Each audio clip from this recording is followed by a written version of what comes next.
क्योंकि वो फेस बहुत बड़ा है, उसकी लोकेशन बहुत आउटस्टैंडिंग है, उसको डिफरेंट अप्रोचेज़ लगती हैं। मैं 1-2 दिन कबल एक रिपोर्ट पढ़ रहा था, उसमें ये बता रहे थे तो लोगों ने अपना पैसा स्विच करना शुरू किया और बाहर प्रॉपर्टीज़ खरीदना शुरू की कि ये चीज़ें अब बेहतर करना गवर्नमेंट की मजबूरी है।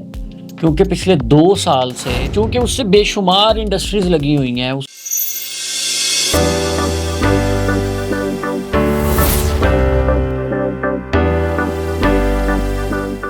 जी, अस्सलाम वालेकुम। मेरा नाम असदुल्ला अवान है और बाहू स्टेट के प्लेटफॉर्म से मैं आपको खुशामदीद कहता हूँ। इस चैनल के ऊपर मैं रियल एस्टेट सेक्टर से रिलेटेड अपडेट्स भी देता रहता हूँ और लोगों को इन्वेस्टमेंट करने के लिए भी रहनुमाई करता रहता हूँ।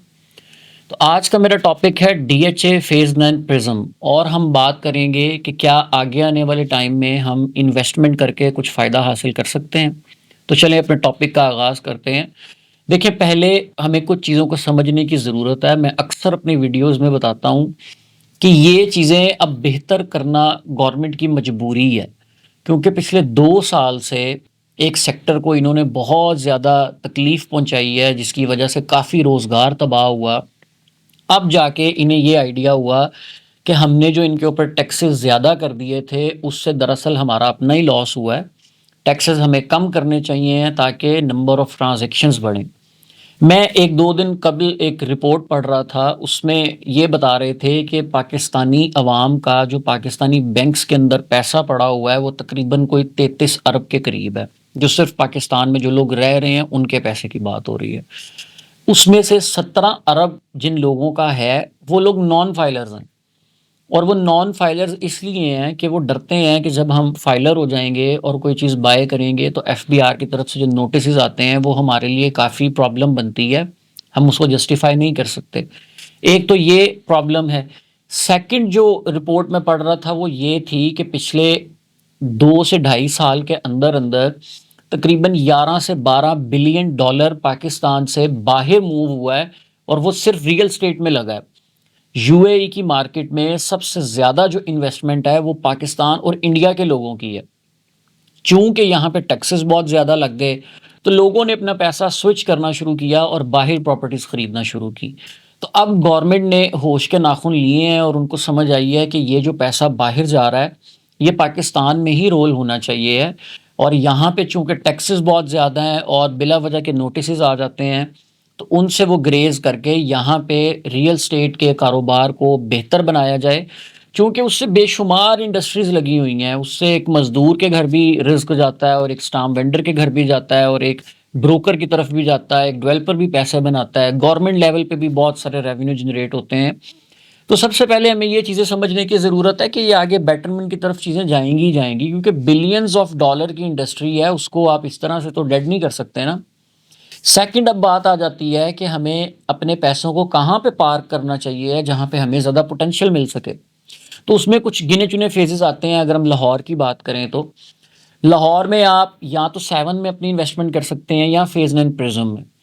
अगर आप बहुत लंबे टाइम के लिए सोच रहे हैं तो फिर मैं फ़ेज़ 10 रिकमेंड करूँगा। अगर आप चाह रहे हैं कि 3-1 साल के अंदर-अंदर हमें अच्छा बेनिफिट हो जाए, तो 2 ही फ़ेज़ेज़ हैं, एक फ़ेज़ 7 है और एक फ़ेज़ 9 प्रिज़्म है। 7 चूँकि अब काफ़ी आबाद हो चुका है, मैच्योर हो चुका है, तो उसमें प्रॉफ़िट वाला काम ज़रा थोड़ा-सा कम रह गया है कंपैरेटिवली प्रिज़्म के। क्योंकि वो फ़ेज़ बहुत बड़ा है, उसकी लोकेशन बहुत आउटस्टैंडिंग है, उसको डिफरेंट अप्रोचेज़ लगती हैं, उसमें अमेनिटीज़ बहुत ज़्यादा हैं।